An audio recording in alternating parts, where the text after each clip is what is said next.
But thank y'all for tuning in. I am none other than your GPS God's personal servant. That's me, Marnisha MT. So my eyes will be up and down. So thank y'all for joining us. Revive to Live the movement. We're here, growing and doing the things that God has placed on our hearts to do. Ministry and church have not been the same for me since a long time. And because the revelations and things I have been getting, even from scripture text, from the text, has been something where it's been challenging at first. When we have things and we get new revelations, new thoughts, new perceptions of how things are and how we see things and how I read the word or how you read a book or whatever. And you start seeing the knowledge and getting different, you're opening up to yourself.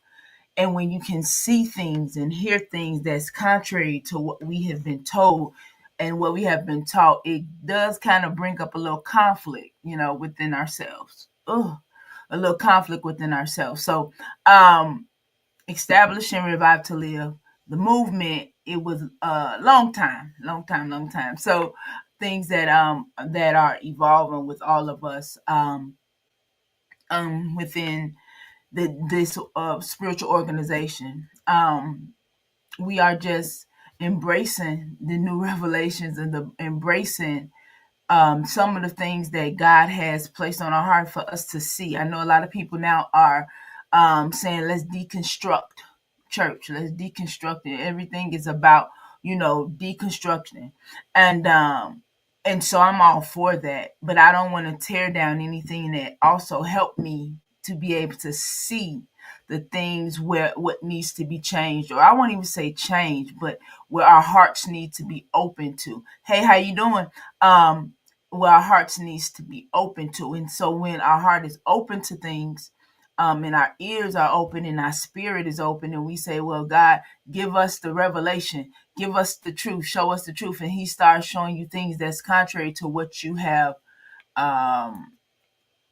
what you have endured, what you have learned, what was taught to you, right? And so it become an inner struggle. But that's how it is with growth. That's how it is with change, period. It becomes something different, like going to a new job. So, and then you have to learn new rules and learn this and learn that. So anytime you learning something, you kind of have to definitely have a mindset, but don't you always throw away the things that you have learned to help you even get the revelation that you have gotten today, to see things in a different perspective, to see things in a new way.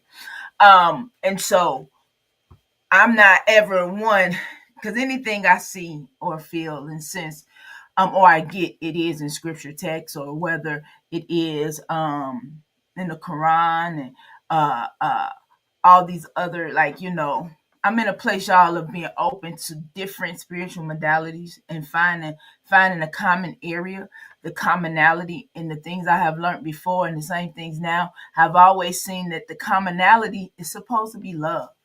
Now, I don't think none of us is kind of like, even when I see and hear things about deconstructing, it seems like love is not in nothing. Conversation is everything is a battle. It's a fight. It's this, is that. So, Revive to Live, we are a platform. We are a people. We are a spiritual, holistic place where we want people to grow, to learn, to receive their perspective. And so we're equal one to another as far as it's no big eyes, no little U's. We're not here to down each other.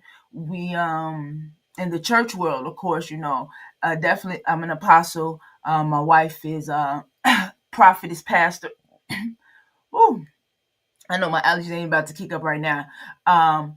Prophetess and pastor.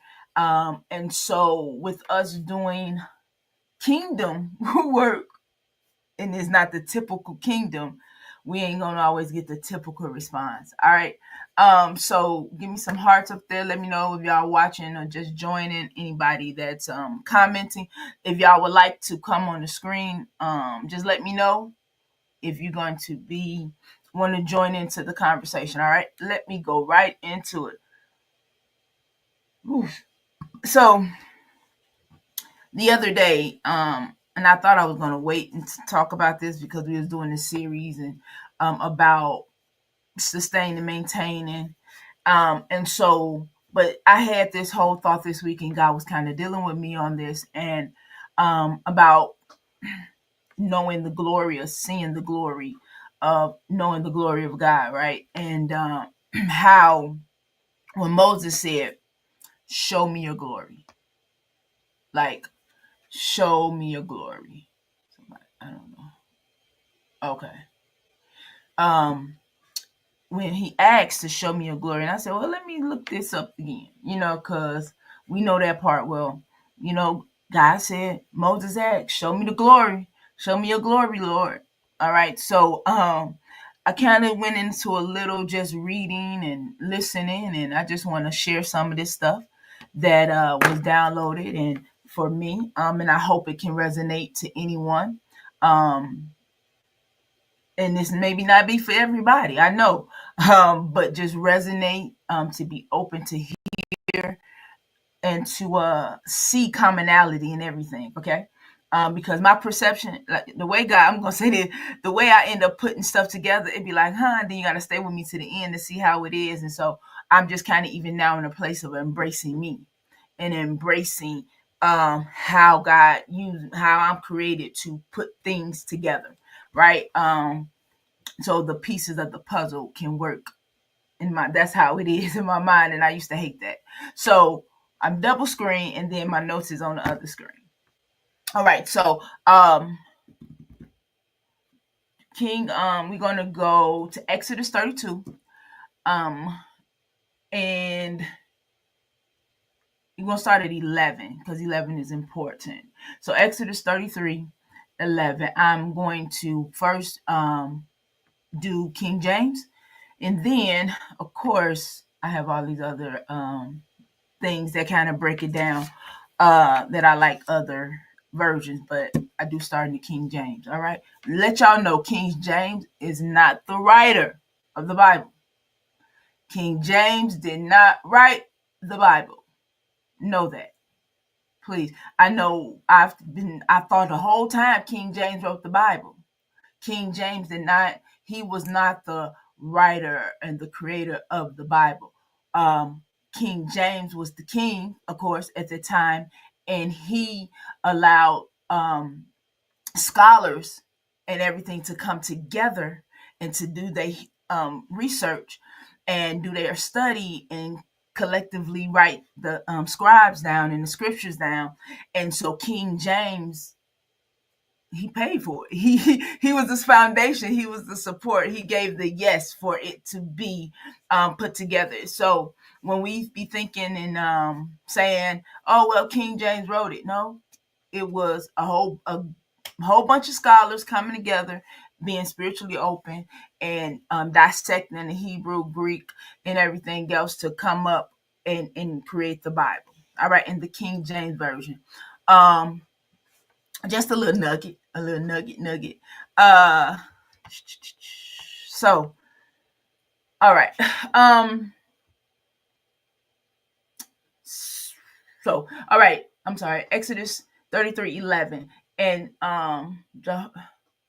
and God spake unto Moses face to face, as a man speaketh to his friend, and he turned again into the camp, but the minister Joshua did not come out the tent. So that part is, I just want to get that first part. And Jehovah spake unto Moses face to face, as a man unto his friend. As a man unto his friend. God is way more relational than we would like to talk about. God is way more friend. He is our father. He's our creator. If we think of it like that, God is spirit and we are spirit, and we're wrapped in flesh coming on this earth to fulfill relationships with others as we have been fulfilling our relationship with God when we are in alignment to know that um he is our creator, right? And so we be thinking, well, God is coming like a mighty rushing wind and the winds in the heavens. No, but he spoke, keep that in mind. He spoke to Moses face to face. And Moses said unto the Lord, verse 12, see, thou sayest unto me, bring up the people, and thou hast not let me know whom will you send with me. Yet yet thou hast said, I know thee by name, and thou hast always found grace in my sight. Now therefore I pray thee, if you have found grace in thy sight, show me now thy way, that I may know thee, and I may find grace in thy sight, and consider that this nation is thy nation, right? It's God's nation. I just lost my place. Okay, okay, that is, and it's God's nation, and it's the people in God's people. And he said, my presence, this is God saying, my presence shall go with thee, and I will give thee rest. And he said to him, if thy presence go not with me, carry us not hence.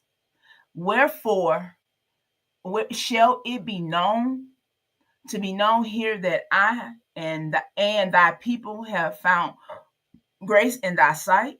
And wherein, excuse me, and wherein shall it be known that in thy sight it is not that thou goest with us, so we will be separated, and I and the people um that will have to face the earth, right? I kind of just tore that up a little bit, lost my place. Hold on, I'll keep going. Stay with me.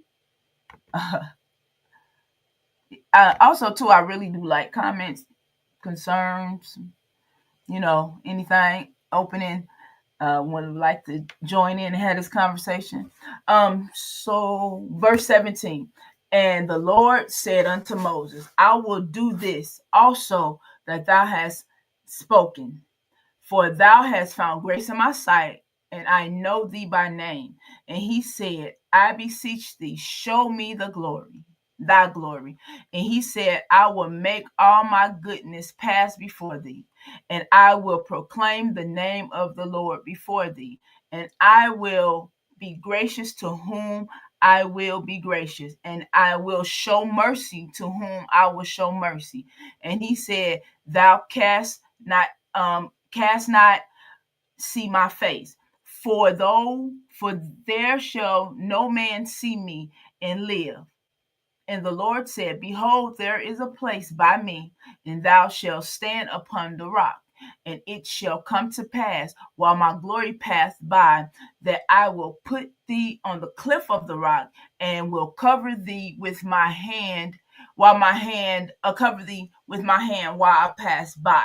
And I will take away my hand, and thou shalt see my back parts, but my face shall not be seen. The face, God said, your face, you can't see my face. Your face won't be seen, but I'll give you my backside. All right. So I do want to read the New Living Translation on this one before I really go into depth of revelation of what I got from this text. Okay. One day Moses said to the Lord, you've been telling me, take these people up to the promised land, but you haven't told me who you will send with me. Hey, Jamal, how are you? So let me just keep reading because I know I'm gonna say it now. We always trying, and I know I've definitely been guilty of this. Because we want people to go with us. We like, who gonna go, who gonna do, who gonna be with us, right? Who gonna rock with us? And the thing is that we are looking for people to rock with us and to be with us and help me take the people to the promised land. And one thing Moses was very comfortable in is having Aaron with him to make sure if he stuttered, mess up, something wasn't clear, he always had Aaron, right? And at this time, Aaron wasn't like, they was all kind of, Moses was mad at the folk. And so now the people was challenging him. The people was saying, trying to figure out, like, you must be lying, because all this stuff, we need to see something.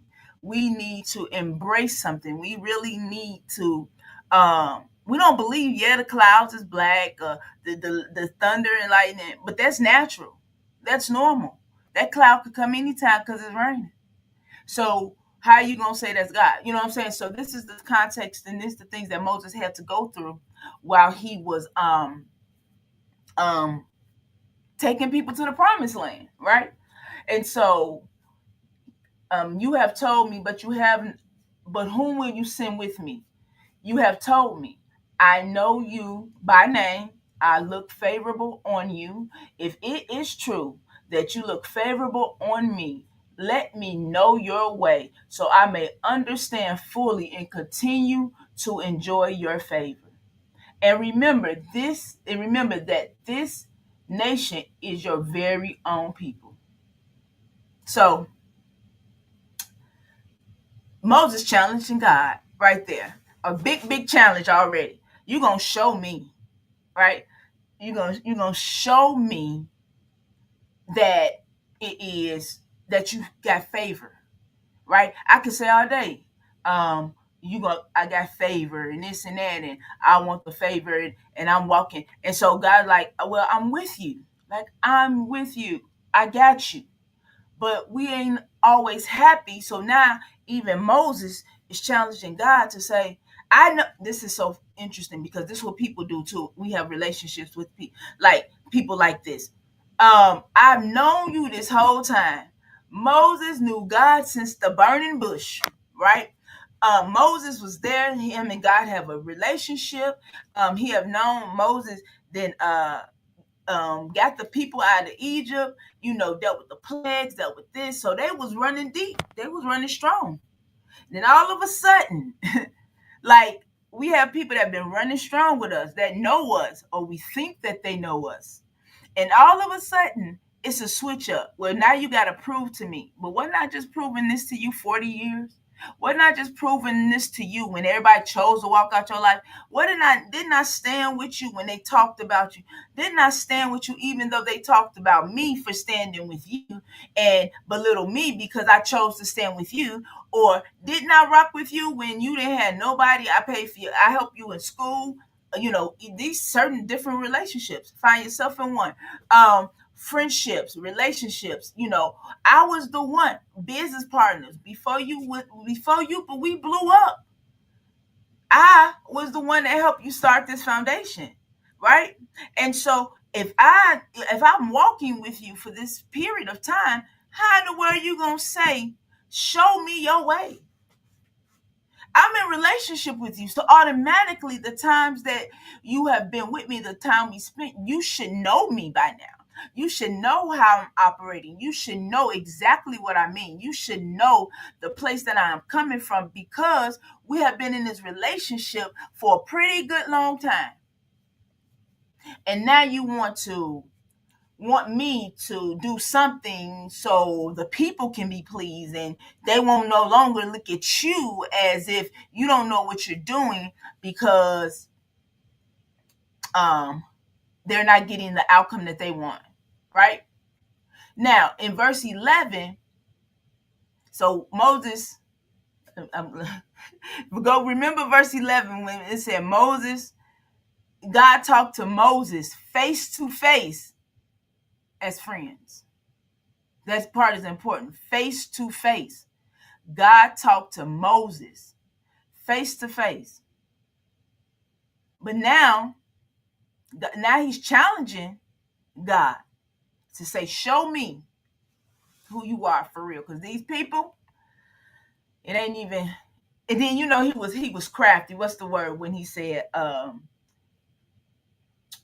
If it's true that you look favorably on me, let me know your ways so I may understand you fully, more fully and complete, and to continue to enjoy your favor. You already got favor. We've been walking in this thing, and everything I've done for you and for the people, it's been favorable. When you say things, when you have uh I backed you up. Even when you got mad, I still backed you up. And so you kind of challenge my favor. You trying to challenge that I got your back. Okay. um and then he even put, so it was like, okay, well, so I can know that you really God. I can know. And then he put the little sweetness in this, right? And that, and remember that this nation is your own people. Like, are you really calling God out? These people are your people, so you need to show up. You need to do this. You need to do it like that, because now we are at this place where you're telling me to take your people to the promised land, but who gonna go with me? First of all, that's already a doubt, right? That's a doubt right there. I'm gonna go on to verse 14. So Moses was really trying to manipulate God, like we do all the time. God, I promise if I get this job, I'm gonna pay my tithes. God, if you show me, you tell me I'm blessed and highly favored, God, I thank you. God, you gonna give me this car because I'm blessed, and you said it. So now you got to give me these tangible things for me to believe that I'm blessed. So now I'm requesting things from God to make it seem like, so I can know. You give me because you say you are who you are. So since you say you're God, and you say I have favor, and you say I am blessed, why you ain't you I need you to show up like this. I need my house, I need the car, I need this, I need that, I need millions of dollars, I need to be all these things to be seen. So people can see that God got my back. Mm. Could it not be that you're making this your way so you can get approval, not to show God's glory, but so you can be affirmed, and you can be confirmed that God is who he is in your life. I'm going to say this right quick. I'm not going to wait for this. Our minds definitely have to change. If you know you're blessed, and see, this is the thing, you have to know who you are. We have been taught and told so much many times where we have to obtain things and then we are blessed. But how can you attain something and try to have God do something for you and manipulate it, and you try to talk him into this, like, prove me this and that. And so he'll do it. You get that car, you get that job, but you don't have peace. You don't have rest. You don't have none of that. All right. So, and so then, okay, remember this, that these are your very own people. Challenge. Verse 14. The Lord replied, I will personally go with you, Moses, and I will give you rest. And everything will be fine for you. Everything will be fine. I'm personally going to walk this thing out with you.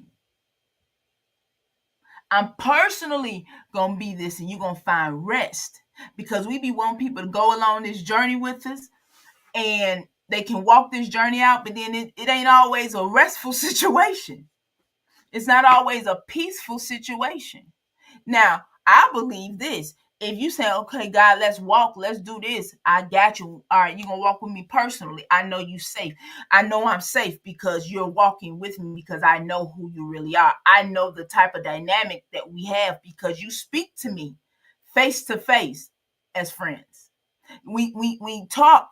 I come into this tent. You take me to the place, and I'm going into the tent and the tabernacle, and so we're calling it a place of the tabernacle of consecration, and so I'm having relationship and communication with you, and I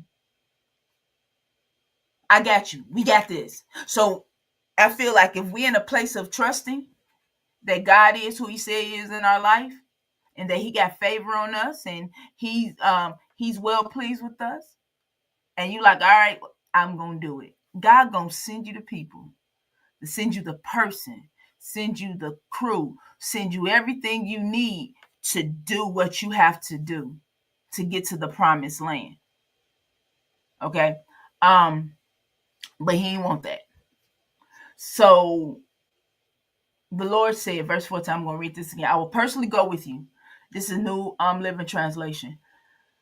Moses, and I will give you rest. Everything will be fine for you. Then Moses said, if you don't personally go with us, don't make us leave this place. If you don't go with us, don't make us leave this place. So keep us here. Keep us here in the wilderness. We already been here long enough, but keep us here if you don't go with us. Boy, I've been going with you this whole time. And now you're going to say, if you, I don't, that's another thing. Challenge, prove me. Prove me. Because I stay here. Like somebody try to punk you like, yo, all right, that's what you say you're going to, well, I need to see it.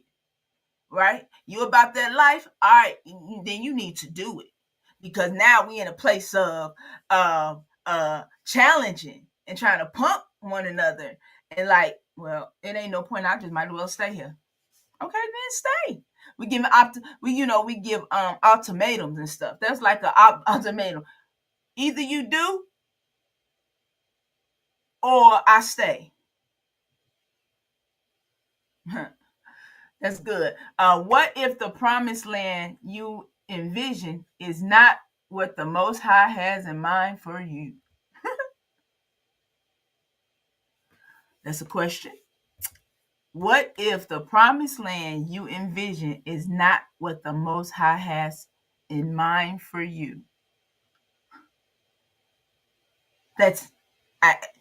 Listen, that's in most cases, that's how it is. That's why Moses had an issue because he was on something he really naturally did not want to do. He fought it.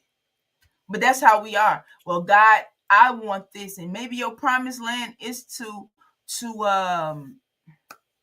not your promised land is to what feed the children, right? That's the sense of your healing by cooking for kids. But you want your promised land for you to be a pediatric doctor and be able to heal kids in that way, right? And do that in that way. But he's saying, you don't need to be up there right now, right?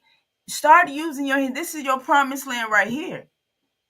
But again, we think our promised land or what things are good for us is good for other people. Eyes of us are their vision of us, right? So that's what we kind of base the promised land on, because it is something where if I get to my promised land, then I'm not looking like Boo Boo the Fool. I'm not looking dumb in these streets, right? So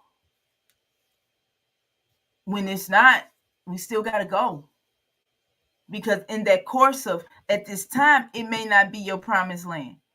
But you don't see the next moment or next season of your journey where your promised land, you're gonna walk right into it. Right? You're gonna walk right into it because you are keeping on the journey and not trying to challenge every step and not try to, call us people out, call God out, right? Where am I? Okay. And go personally and for your presence among okay, let me see. I'm sorry, verse 15. Then Moses said, if you don't go with us, don't make us leave this place. How will anyone know that you look favorable on me? on me and your people. He keeps saying your people now, trying to include everybody. So it ain't just one person, it's more than one. So now I'm about to, keep telling you these your people. So if these your people, you got to do what you got to do for them because they're your people. That's what you said, right? That's what you said. And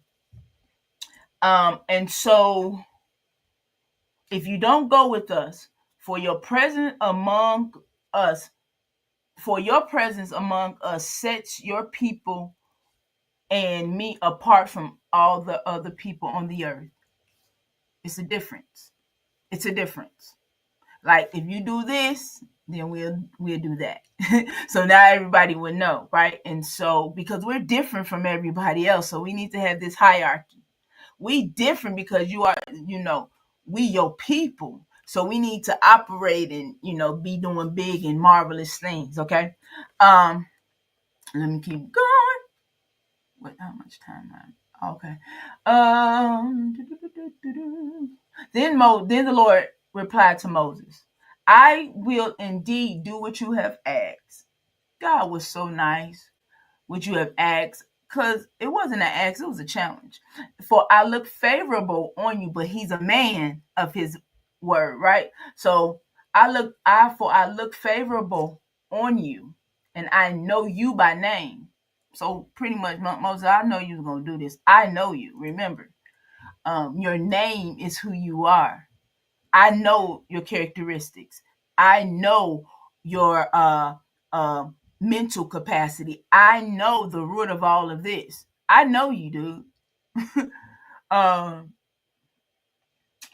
um, and I know you by name. 18. Moses responded, "Then show me your glorious presence." This the NLT, New Living Translation. Well, show me your glorious presence. If you said everything else. The Lord replied, "I will make all my goodness pass before you, and I will call out my name, Yahweh, before you. For I will show mercy to anyone I choose, and I will show compassion to anyone I choose." He reminded him, I'm not doing this because you're challenging me, right? I'm doing this pretty much because this is my choice. So I'm gonna let you go on and feel big for a moment, go on and talk this stuff for a moment, right? And then I'm letting you know I'm doing this. I do it just because I want to. Mercy, compassion, everything. Verse 20. But you may not look directly in my face, for no one may see me and live. Then the Lord continued, stand near me on this rock. He said, look, stand near me on this rock. So as as my glorious presence passes by, I will hide you in the crevices of the rock and cover you with my hand until I have passed by. Then I will remove my hand and let you see me from behind. My face will not be seen. So if Moses was not seeing God already, and God didn't make himself um seen, according to Moses, like, this is what you got to do. You got to show me your glory. Show me who you are. Show me, he didn't even say face or backside. He just said, show me who you are. Show me your glory. And we take this is the part let's get to. We take what we see in the front part of what we show the glory of God, right? He didn't want to, I'm not going to show you my face because you can't even realize right now, I just told you to stand beside me. If you standing beside me, that means you can see me, right? If you're standing beside me and you know that I'm here, right? Because I go with you I'm going with you personally. So if we can talk face to face, like you said, like the verse said in 11, face to face with God. Moses and God had a conversation face to face like a friend. Moses seemed like he been missing this whole time. Moses been missing the relationship he have already had with God the whole time, because it was something else that he wanted to see to prove that he is really called and chosen. How many times we have asked God, like, well, God, if you call me, well, I give my own example. Um, Growing up in church, ministry, all this other stuff, and people call me evangelist, pastor, I'm like, I'm not none of them. Don't give me no title, none of this. You know you're gonna be preaching. Nope, not me. I'm not that one. And so then I got to a place where I was like, God, I'm in my word, this and this, and you used me at a young age. And when people be so amazed right now, this is just a little side note, extra thought. When I'll be on Facebook and I see everybody, and they be like, oh my God, they talented at 6. Oh my God, they singing like that and playing at 4 and 5, right? At his young age. Did we not forget that King Josiah was 8 years old and sitting on the throne and ruling? Do we not remember that Jesus said, be like a child?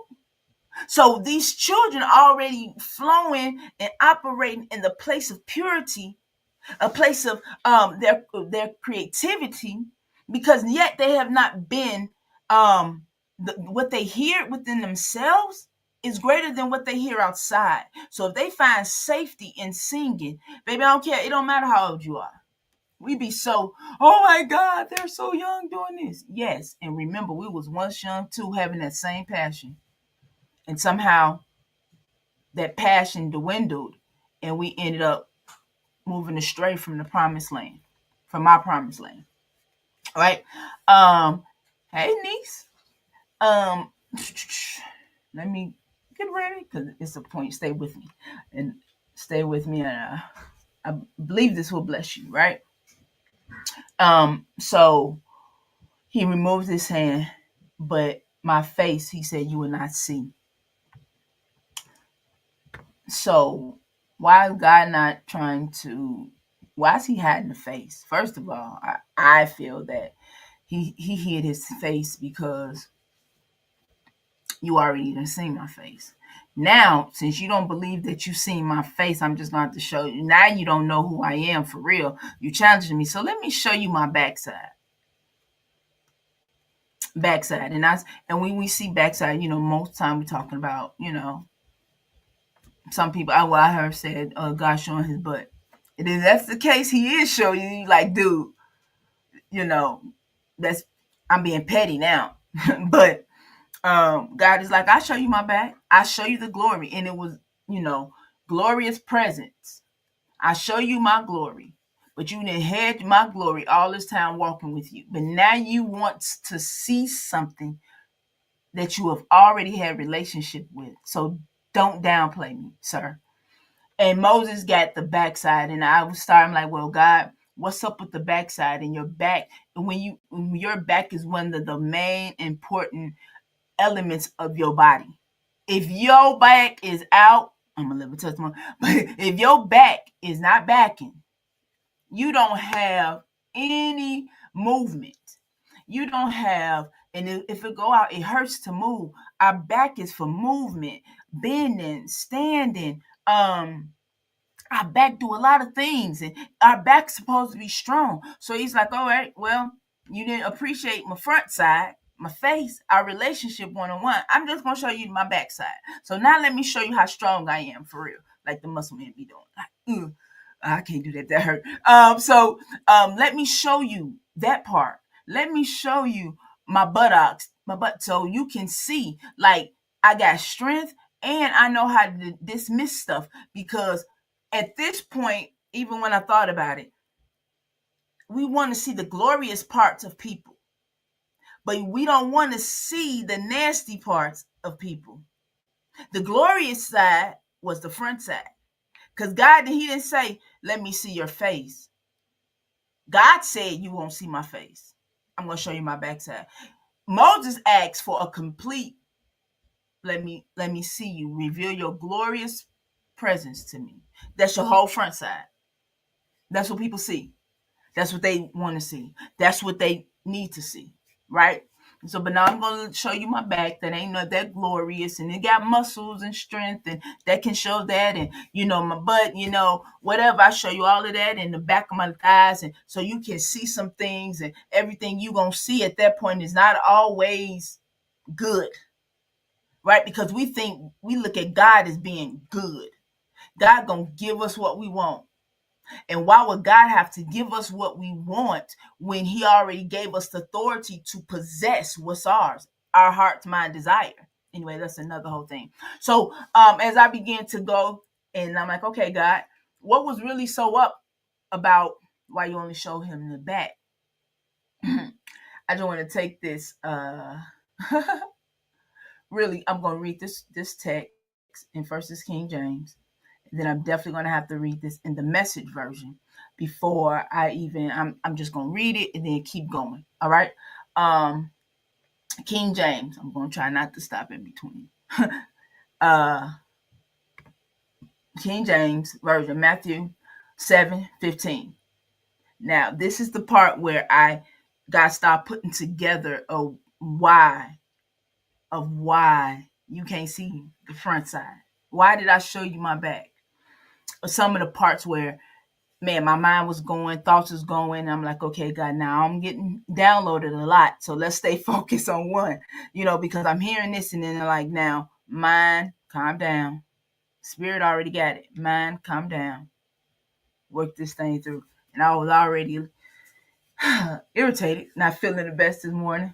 And however, we're here. King James, Matthew 7:15. Beware of false prophets, which come to you in sheep's clothing, but inwardly they are raven wolves. Ye shall know them by the fruits they bear. Do men gather grapes of thorns or figs of thistles? Even so, every good tree bringeth forth good fruit, but a corrupt tree bringeth forth evil fruit. A good tree cannot bring forth evil fruit, neither can a corrupt tree bring forth good fruit. Every tree that bringeth not forth good fruit is down and cast into the fire. Right? 20. Wherefore by their fruit ye shall know them. Not every one that says unto me, Lord, Lord, shall enter the kingdom of heaven. All right. And this some heaven. Anyway, I'm not gonna go there. I'm gonna keep reading, like I said. But he that does the will of my Father which is in heaven. Right? Many will say in that day, Lord, Lord, have we not prophesied in thy name? Have we not cast out devils? Have in thy name? Have we not done wonderful works in thy name? And then will I profess unto them? And then will I profess unto them, I never knew them. Depart from me, ye work of iniquity. So I'm going to keep reading because I want to read the Message version. Thank you. The Message version is 15 through what I'm reading, 23, 20. It's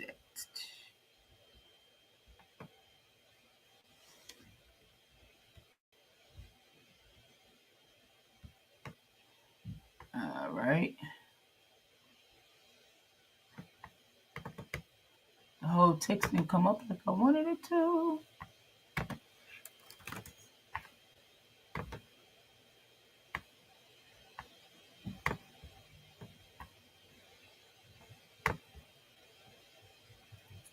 Go to 15.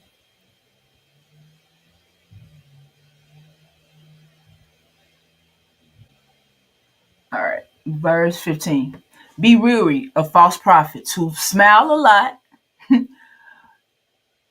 dipping with practice sincerity. You just dip in it and practicing how to be sincere. Yeah, because you're not really sincere. Okay. Um, chances are they are not chances are they are out of rip. They're out to rip you off in some way or the other. Don't don't be let me make the screen bigger. You want to act up? There we go. Don't be impressed with charisma. Look at the character. Who preach who preachers are in the main thing, not what they say. Preachers are is the main thing, not what they say. A genuine leader, they do it pretty much. A preacher, a leader, they do what they talking, and it is not, you know, it's not shifty. A genuine leader will never export your emotions or your pocketbook. I was like, well, my God, today, right? They would never exploit your emotions. That means your sincerity, the things you share, the cares of your heart, your worries, your fears. They're not gonna put that on Front Street. Your pocketbook and your pocketbook. That's enough said. They will use the money for what it needs to be used. These diseased trees with bad apples are going to be chopped down, chopped and burned. Knowing the correct password, saying master, master, for instance. I love how the message said that. Knowing the correct password, saying master, master, for instance, isn't going to get you anywhere with me. You may know my only because you know my name, it ain't get me nowhere with you, right? What is required is serious obedience, doing what my Father's will. I see it now at the final judgment. Thousands will statter up to me saying, Master, Master. We preach the message. We bash the demons. Our supernatural spiritual projects had everyone talking. Had everyone talking. And do you know what I'm going to say? You missed the boat. You did all that. You all that you did was use me to make yourself important. Don't don't impress me a bit. You're out of here. The message version is wonderful to me. With some things they say, you're out of here, right? So let's go back to Moses' story. You doing all this, and now you want this. You want this because pretty much you want to impress the people, right? My backside also is showing you my character, right? So if I'm gonna walk past you, you're gonna really see who I am, right? So it says, know them by the fruit that they bear. When we see something, first of all, when we see things, we like things that are glamorous. We like things that are pretty. We like things that, oh my God, everybody like them. Everybody do it. Oh, they so fine. She's so sexy. All these things that we're liking because of our eyes. Our eyes is the best thing that can deceive us because we can see something and miss it afar because they doing everything right and doing it in the name of the Lord. As Moses said, do it because these are your people. So I'm doing everything right. But I'm not doing it because this is how I really feel. I just use the password. It said I use this to get what I want. And I've had to make myself important. And so Moses had to make himself important for asking God to show me your glory. But Moses was walking with the glorious presence of God the whole time. And he missed it because his eyes was not just focused on the relationship he had with God, the face-to-face conversation. His heart and his focus was so on the people that he was able to see, because he needed to look good, sound good, it needs to stroke his ego. So Moses missed God's glory because he had it all the time. He didn't realize it. But I'm not going to show you something for face at the face, because then you're going to death mean you ain't going to live, right? It's talking from a context of your eyes cannot understand and perceive, because you had you had all of me, but you will begin to look at others. But I showed you the fruit that I bear. I showed you the character that I am.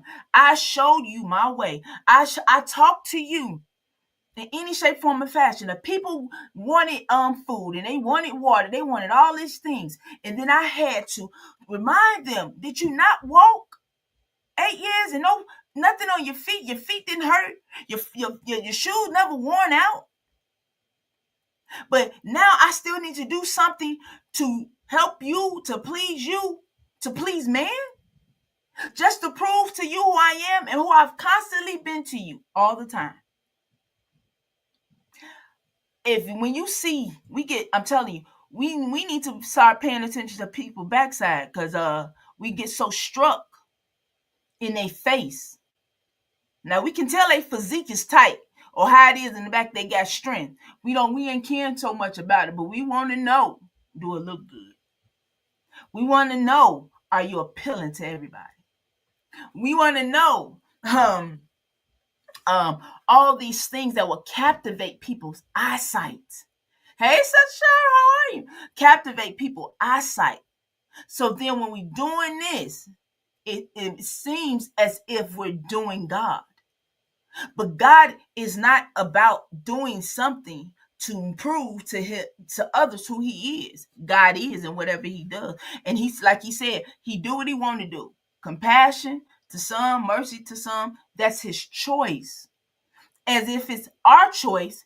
And remember, we are the extension. We are the creation of him. So the same choices and the power and authority he has, we also have it, but we don't embrace it, because we now looking at the glorious side of people. What we deem is beautiful. In the church, where they say, well, preachers, right? The prophets dress up real nice. We got on the ministers. We got on the good fine clergies. Got on the proper attire. But all we doing is using people, making them feel bad, making them run away from the closest thing. And so God is the thing with that I found so beautiful in this thing, where God is showing me more that my relationship with y'all is way more important than what y'all think is glorious to man. My relationship with you is a face-to-face intimate thing that I've already had. But yet you reject that because you don't know. You ain't embracing what I gave you, who I am. I gave you all of me already. But it still wasn't good enough. So it takes me even to how we operate with each other. You have somebody that's going to ride with you 10 toes down, best friend, partner, everything, through thick and thin. They riding with you, right? But then they still desire to have connections with people that will hurt them. They desire to have connections with people that will use them. God said again, they just simply using me in my name. So Moses, you using me too to get your ego stroked. Now, we all desire to be complimented. We all desire all that, right? But we desiring it from places. Hey, Booski, best friend, we're desiring it from places that will only continue to hurt us, and not realizing or not really gravitating or hold on to the people, the power of God, the love of God that he have shown himself, that others in your life have shown them who they really are, but they're not glamorous. But I'm not glamorous. I may not, hey. So I may not have the finest robes. I may not have this and I may not have that.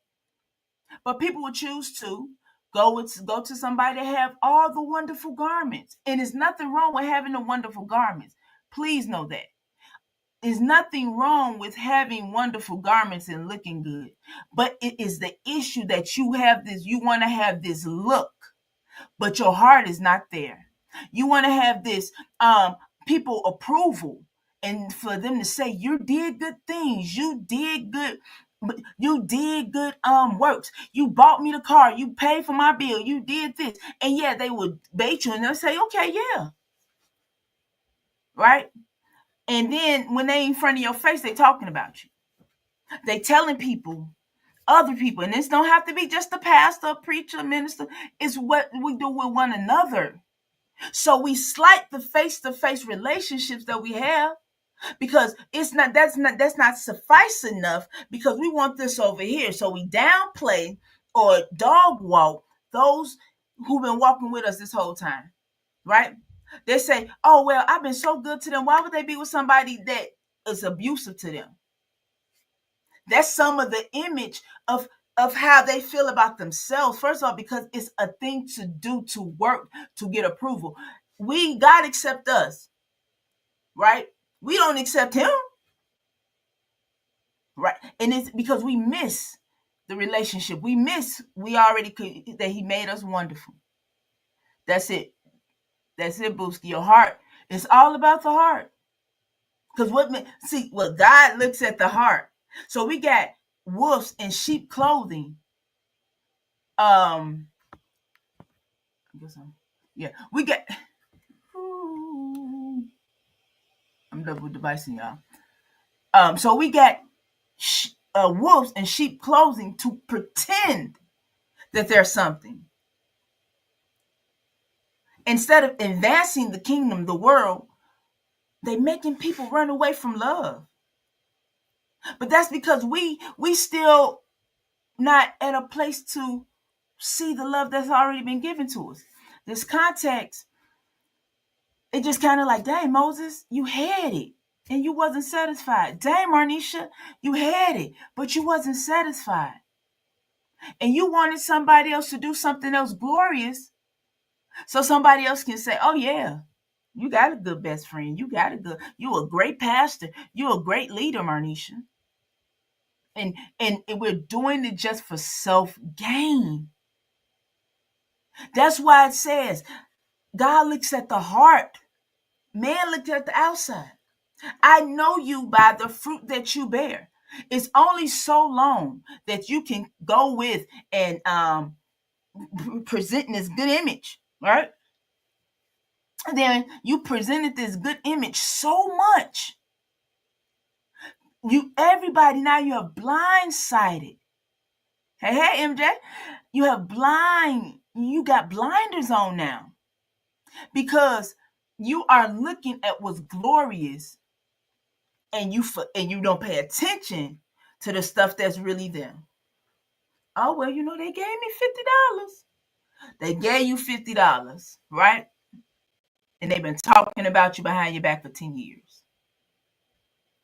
But this is the part of manipulation that comes in that will stunt our growth, because we say we want to see the glory of God. Show me your glory. Moses, you got your glory. Look, just go back to this. Go back to the text. Exodus 33, verse 11. He sat face to face with Moses, had a conversation like friends. The one, friends, they gonna talk about you, Moses, regardless if you take it to the promised land, regardless that if they stay in the promised land, they don't go. But now you're gonna come to your G and try to gaslight me to do something for people that don't give a rabbit's butt about you. And this is how it is. we don't we treat people that love us completely like crap just to get to a place where we're everybody favorite. But then when you start seeing the stinky stuff behind closed doors, you blind to it. Because now you have been engrafted, Holy Ghost, you have been engrafted to what you felt the glory was, right? And now you have been captivated by look. You have been captivated by what sounded good. You have been captivated by all these things. And then that is why you're dying, because we're looking at the front side. We think the glory was God back, right? But we like he said, you can't see my face. Because my face is so wonderful, it's beautiful. So if you see my face, you're not going to pay attention no longer to the character of who I am. If you see how magnificent I am to your eye, you will no longer appreciate and see the genuine love that I have for you. So, and that's what death is. So you're going to die. We die because we're looking at the outward appearance and we're not seeing the fruit that they bear. So people can easily more people are wolves than sheep. And they use it to do their own good work indeed, to get what they want, to get what they desire. So let's not be like Moses, because we want to live, right? And so God showed him the backside. God, I take your strength. I even take the emotional parts of you that is not clean, don't smell good, right? We use it. The butt is stanky. But I appreciate all that you have shown me now, because I didn't realize I had your glory this whole time. I had your glory this whole time. But we lose, and then we lose the glory of God because of what we sing and what we perceive what the glory is.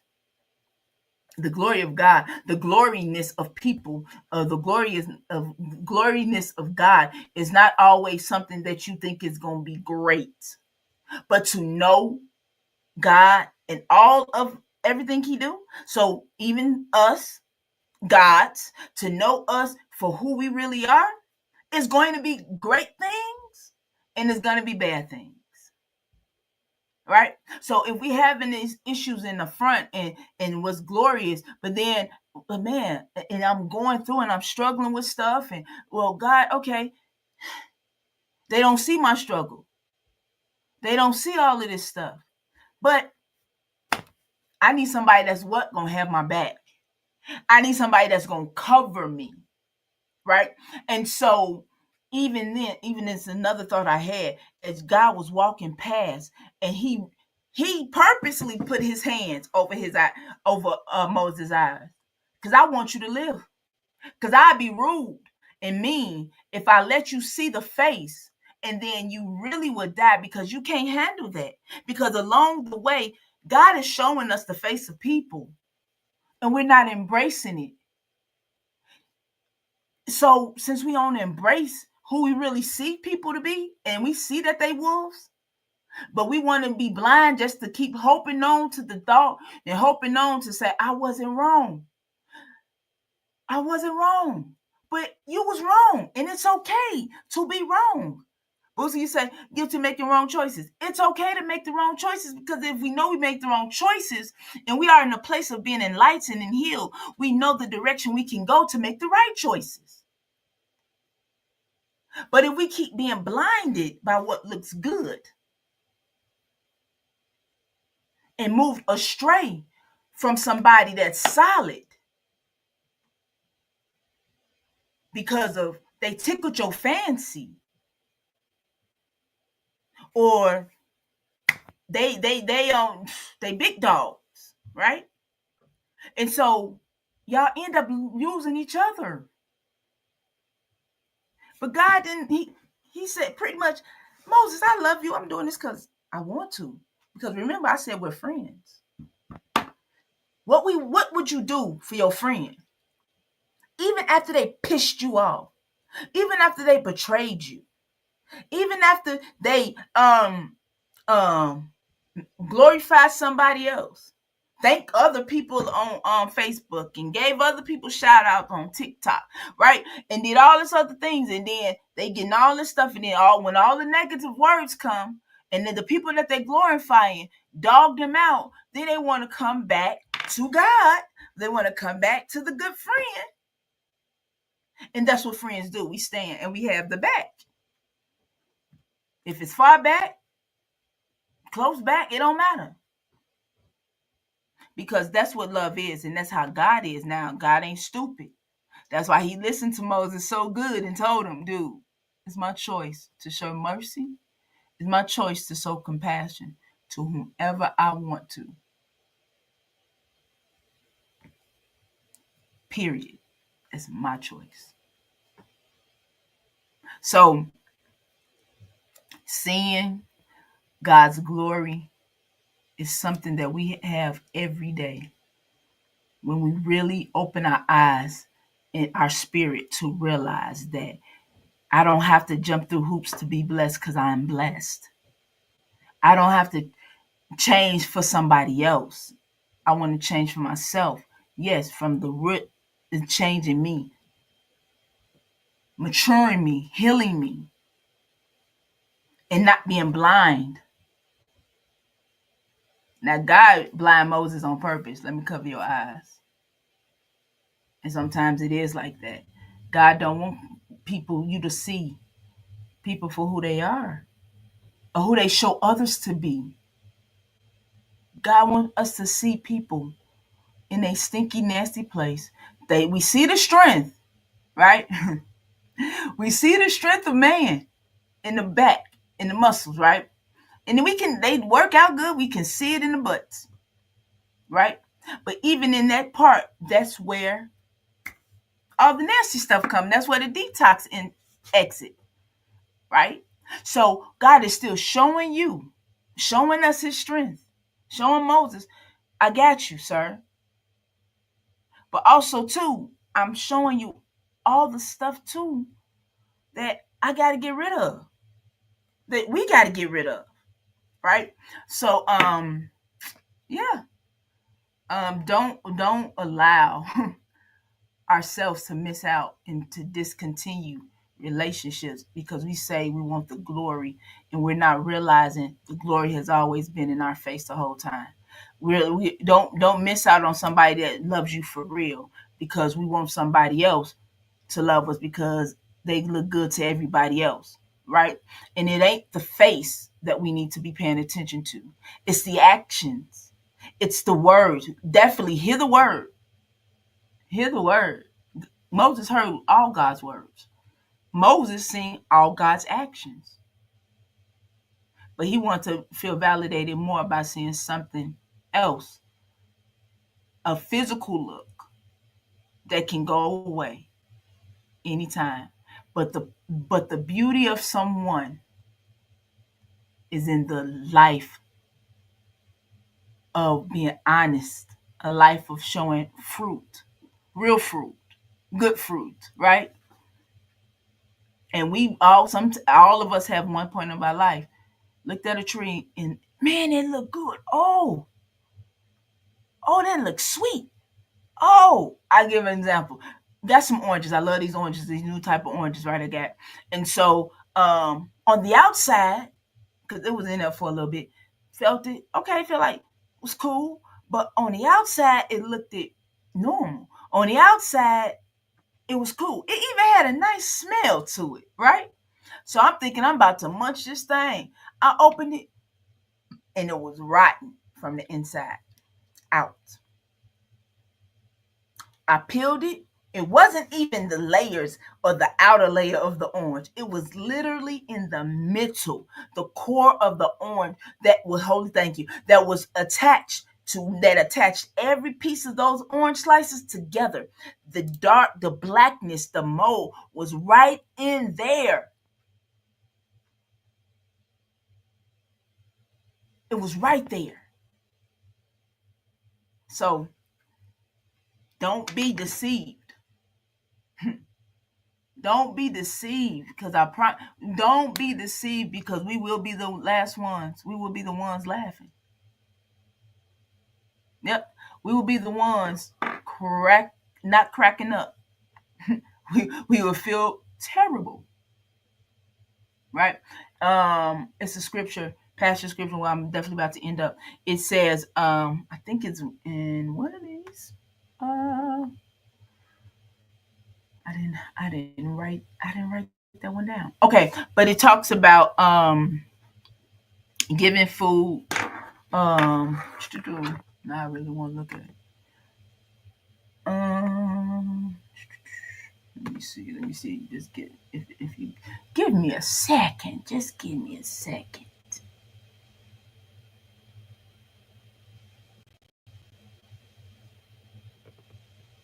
Is it upward?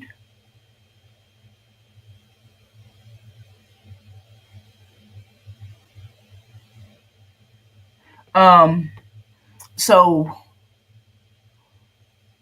when it talks about giving food, just don't be giving the food to the dogs and don't cast your pearls among swine, right? And swines is the thing of pigs living in, they don't appreciate what they got pretty much and they eat slop and whatever. And then it says when they trample, I gotta find the scripture. Hold on. um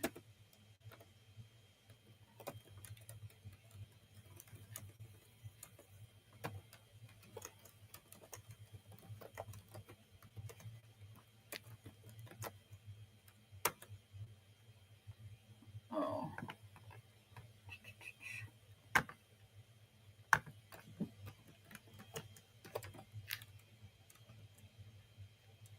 yeah, let me find it because it was so good just to cash.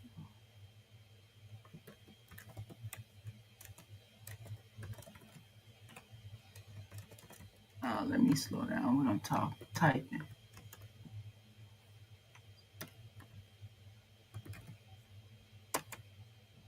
Cause then I definitely gotta go to the store. So let me hurry up. Gotta go. All right. Um.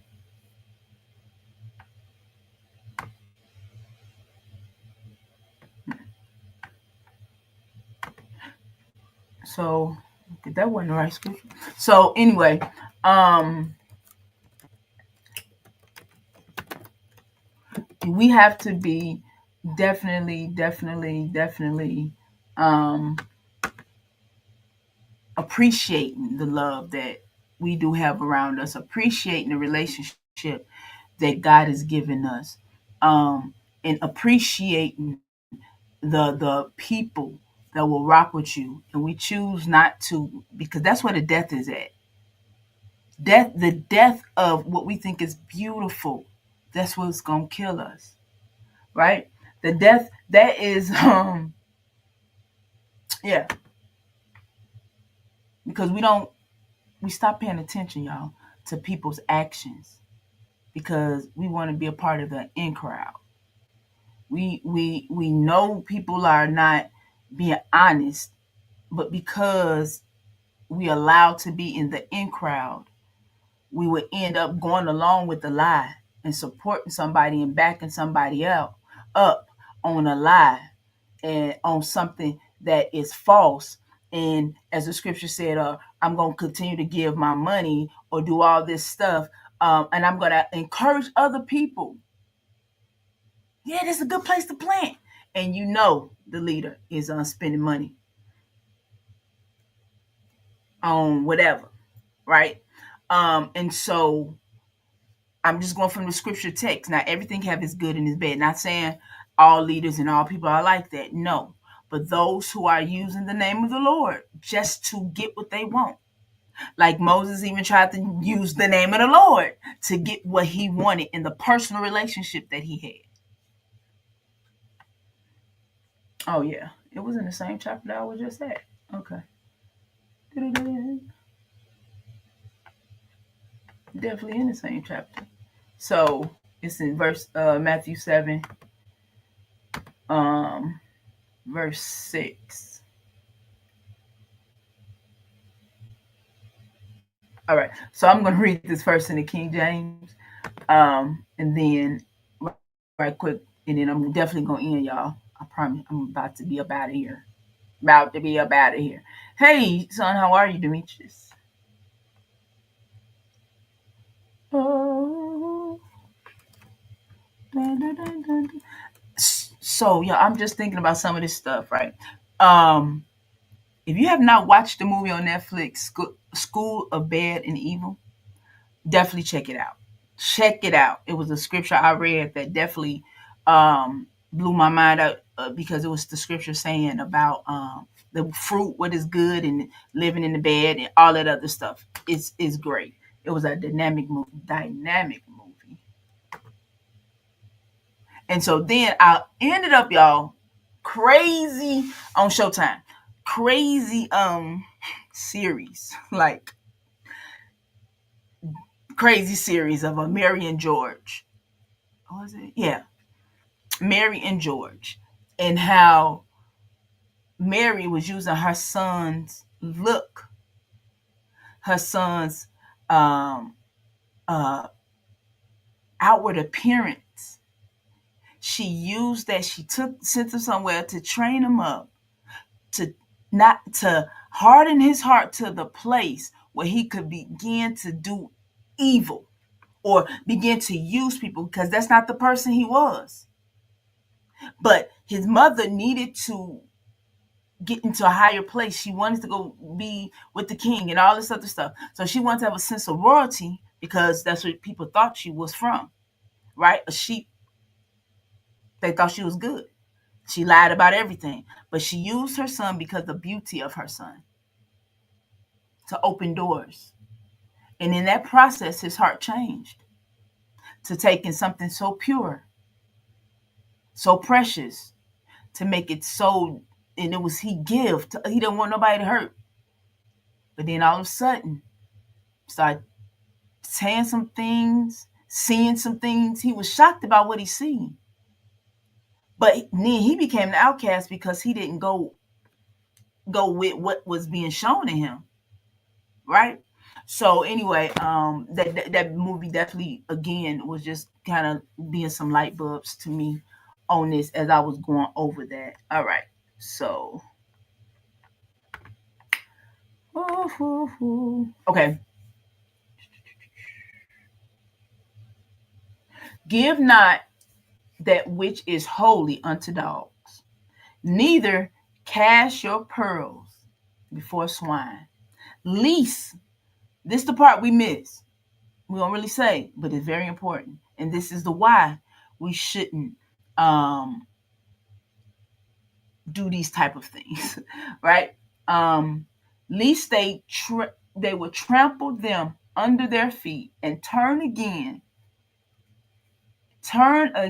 and rend. Yep, turn again and rend you. Um, so it's saying holy things unto dogs, right? A dog is the representation because dogs won't normally eat the scraps off the table, right? They're not an animal that will sit up to the table and eat, right? So they normally eat the leftovers. They normally get the scraps. They normally, and so then that place they can be like, yeah, you gave me the scraps, but I really want more, right? And so then they kind of, when you give people scraps and they start learning who they are, uh-uh. That's how they turn. That's another form of it for me. Though I'm sorry. That was my mind. Two thoughts in one. Neither cast your pearls among swine, lest they trample under their feet and turn against you. So let me see how the message version say it right quick. And if y'all would thank y'all for watching, tuning, commenting, tagging, sharing this session with Revive to Live the Movement, where we are definitely not a church place, but a spiritual, holistic place where we are really appreciating and loving each other and seeing people backside and appreciating that and watching people actions, and if even actions are not always pleasant to us, we want to deal with the nasty parts, the broken parts, the hurt parts, and allowing to let you know, and then adding empowerment to you that no matter what you lost, no matter what traumatic thing happened in your life that you feel like you can't make it again, and you don't got life no more. This is the parts right here where this is the community you can come to, um, because we believe in being safe. This would be a safe space, all right? In supporting you because you can live again, revive to live. All right. So the message version says, if you would like to give, I'm sorry, is welcome. I'm gonna close out on the scripture. If you would like to give, plant seed, give love offering. However, you can send your cash app to revive, two large L's and live. I mean, not L's, eyes. Cash, revive to live. Make the two is large, capital I's. Okay. Um, Even here on TikTok, if you like to definitely give, revive, cash app, $ revive to live. The number two is the capital I's. All right. I appreciate all of y'all. I love all of y'all. I really do. I don't even have to know you. You here. So you here. You're worth it. You're here. You're great. You're awesome. You're amazing. You can do whatever you put your mind to. And don't allow your trauma, don't allow your scars to stop you. Walk through the fear, press through the fear. The worry, because we do really look and want approval by others. We definitely do. I believe some definitely was born in that way, but it should not make us dismiss the love and appreciation that we already are getting from others, because it's just as great than somebody being glamorous. And we don't have to manipulate and talk and challenge God to do something that He want to do on His own, because He simply loves us and are friends with us. All right. Um, the verse 7, Matthew 7 message version. Get Give not which is holy unto. Oh, did I do that yet? Hold on. Hold on.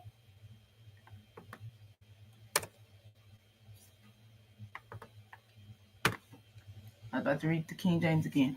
Don't be flipped with the scares. Banter. Yeah. I'm so sorry. Nothing. This is New Living. Uh, there we go. Okay. Um, it was not the message version I wanted. Matthew 7, verse 6, the New Living Translation version. Don't waste what is holy on people who are unholy. And holiness is not having sex, not this, not that. Those people, holiness is those who are pure heart. Those who are holy and pure heart shall see the Lord. And that is because that's love, right? If your heart is not pure, that means something. If you got a hardened heart, like don't just give stuff that people that you appreciate to people that you know that won't appreciate it, right? Because it will not be wise. Don't throw your pearls, something valuable, to pigs. They will trample the pearls, then turn and attack you. We giving our life, our love to people who really won't appreciate it and don't understand it. And they will take what they need. They will get what we give them and turn around. They will trample it in your face or give it to somebody else or disgrace it or talk or whatever. And then turn around and attack you. It was just heavy for me. So yeah, thank y'all. Love y'all. What's next Saturday? All right, next Saturday is our in-person gathering at 12 o'clock noon. We will be streaming. We have Pastor Grayson leading that discussion. If you would like to get the address and everything else, please inbox myself, Marnisha LT, your GPS, God's personal servant, or Tisa Thomas Macklin.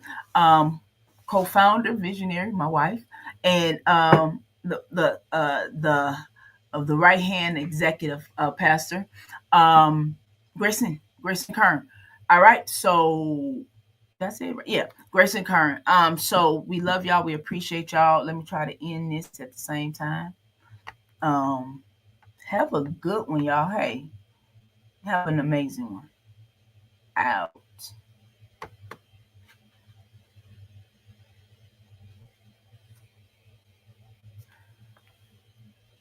Oh, this still ain't ended. I'm sorry.